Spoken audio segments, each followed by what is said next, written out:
Alors déjà, bonjour à tous, et puis merci aux organisatrices et aux organisateurs de m'avoir sollicité. C'est un plaisir d'être là pour vous accompagner dans cette matinée dédiée à la réhab du collectif, et avec un focus réel sur les matériaux biosourcés. Céline a parlé de la formation longue des DQE, j'ai suivi la première à Strasbourg, j'ose pas, en 2003, et il y avait déjà un focus important sur les biosourcés à l'époque. On n'a pas attendu que ce soit à la mode, il n'empêche que c'est devenu un sujet important et on s'en réjouit. Alors, comme l'a dit Céline, plusieurs pastilles pour faire le focus sur tel ou tel point. Avant de rentrer sur tel ou tel sujet technique, et de faire les présentations, je me permets d'aborder quelques rappels sur la réhab du collectif. Ça sera sans doute des rappels pour beaucoup, mais je dirais ça fait jamais mal de dire tiens, on en est là aujourd'hui. D'accord? Donc 15 petites minutes, je l'espère. Voilà, là on démarre impeccable en termes de timing, donc on va tout faire pour avoir le temps de laisser ce qu'il faut pour que les intervenants présentent leur projet et qu'on ait des échanges à la fin de chaque projet, sans oublier la pause en milieu de matinée dont on aura tous besoin pour bouger un peu. Alors, par rapport à ça, plusieurs rappels. Le premier rappel, tout bâtiment a un besoin régulier d'entretien, de mise aux normes, d'adaptation aux nouveaux usages. Il y a toujours eu de la réhab, il y en aura toujours. Si j'amène ça en intro, c'est parce que beaucoup ne parlent que de rénovation énergétique. Est-ce qu'une rénovation qui serait qu'énergétique existe ? Peut-être, mais a priori, la rénovation, c'est une vie normale, une étape normale apportée à chaque bâtiment. Avec cette information-là, en macroéconomie, on estime que tous les bâtiments sont l'objet d'une réhabilitation assez lourde tous les 30 ou 50 ans.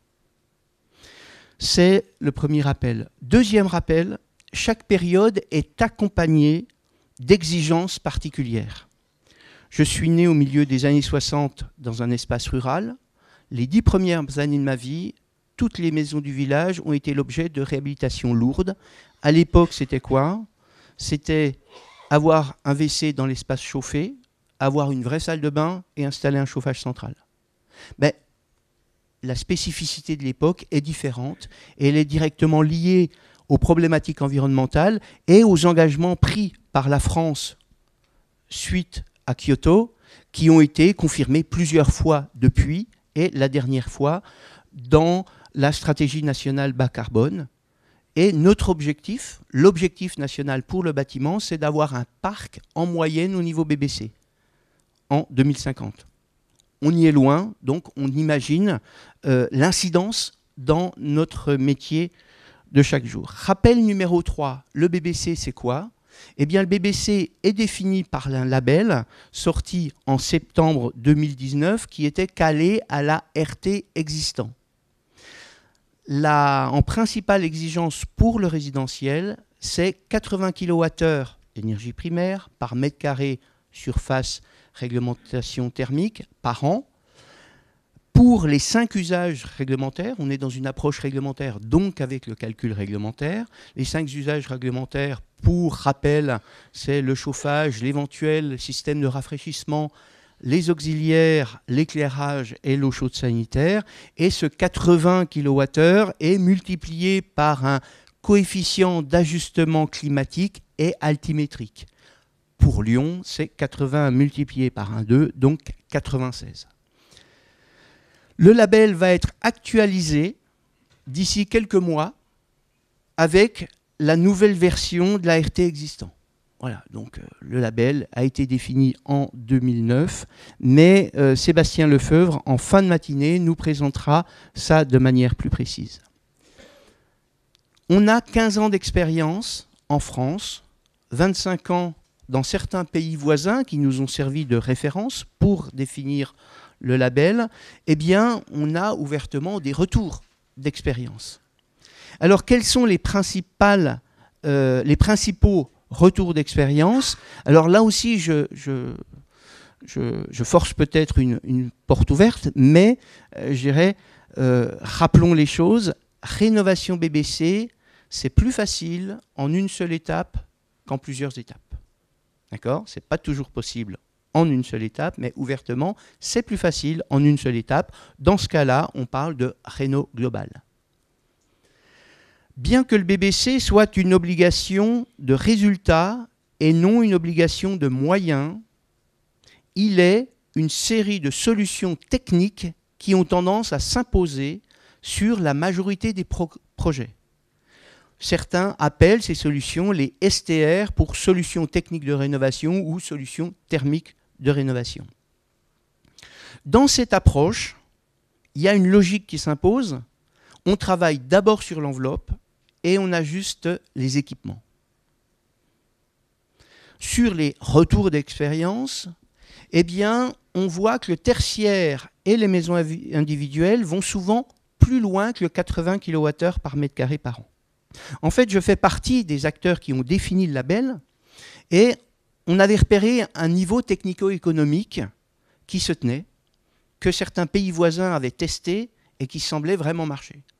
Sauf que le ministère, quand on a allé le voir pour lui proposer un label très exigeant, qu'on comptait appeler basse énergie, puisque dans les pays en question, on appelle ça la basse énergie, le ministère nous a dit « oui, mais combien de kilowattheures par mètre carré par an ?» Donc on a fait tout un travail pour caler le 80.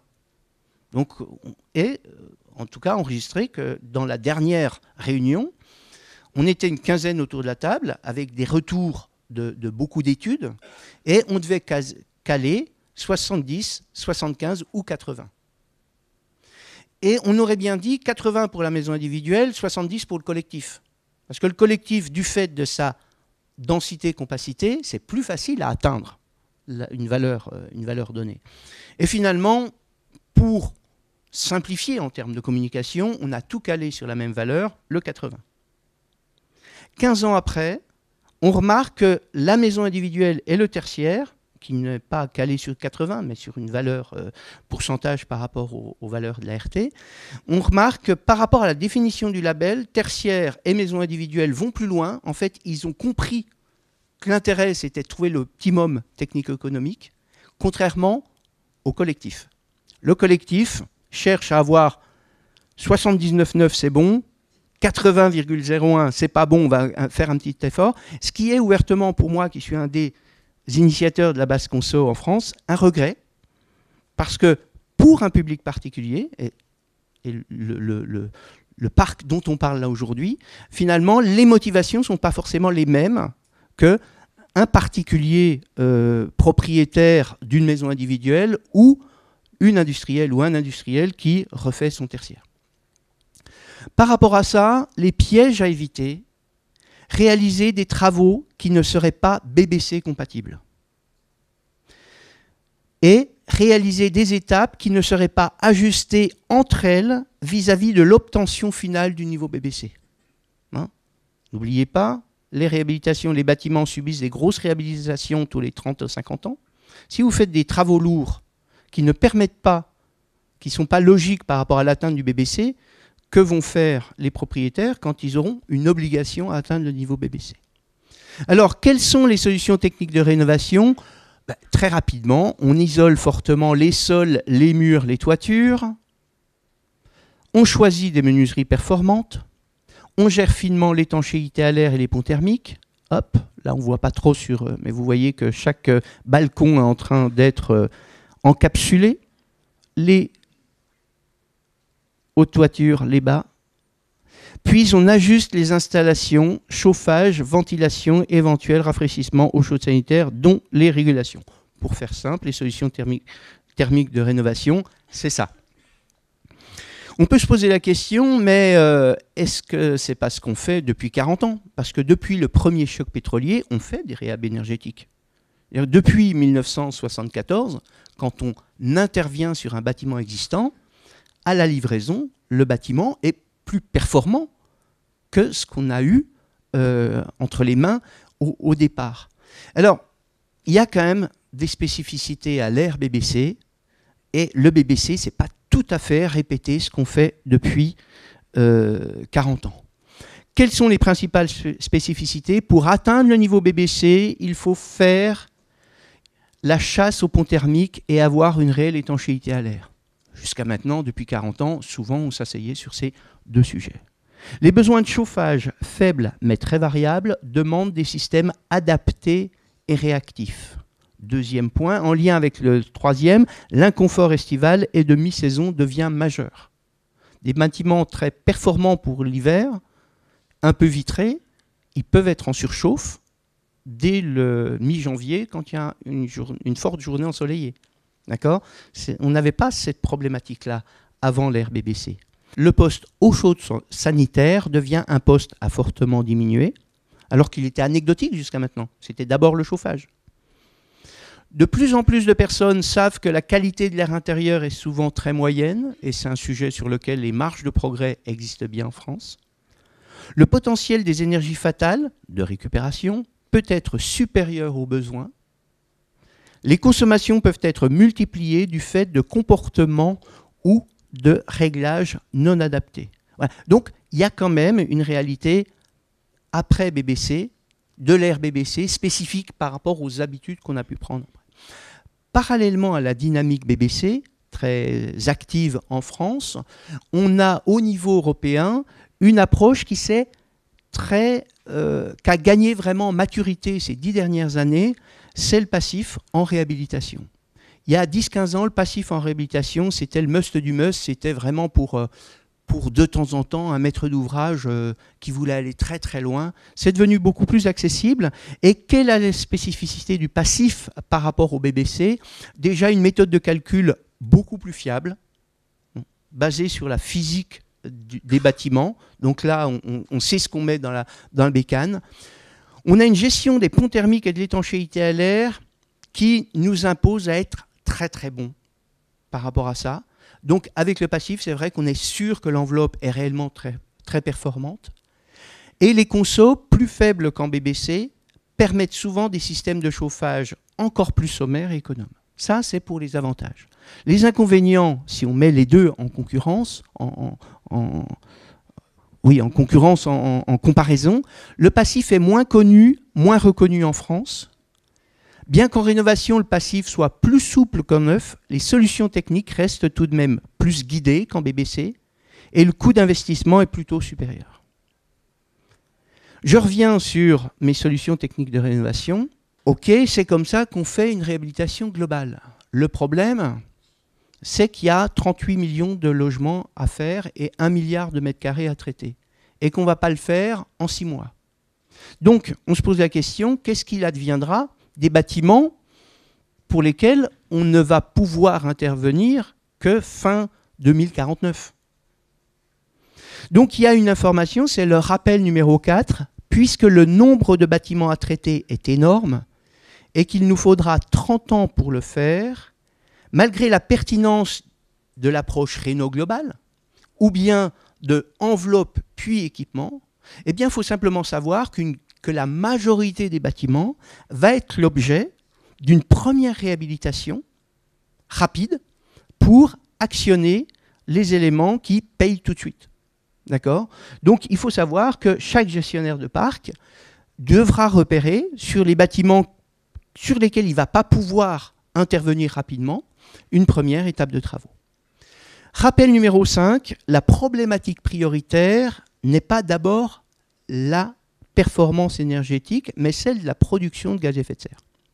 Et pour être efficace en tant qu'acteur du bâtiment sur ce sujet-là, eh bien, effectivement, faire de la performance énergétique, c'est aller dans ce bon sens. Faire le choix d'une énergie carbonée, c'est aller dans ce bon sens. Mais il y a un autre levier possible, c'est d'utiliser des matériaux à bon bilan carbone.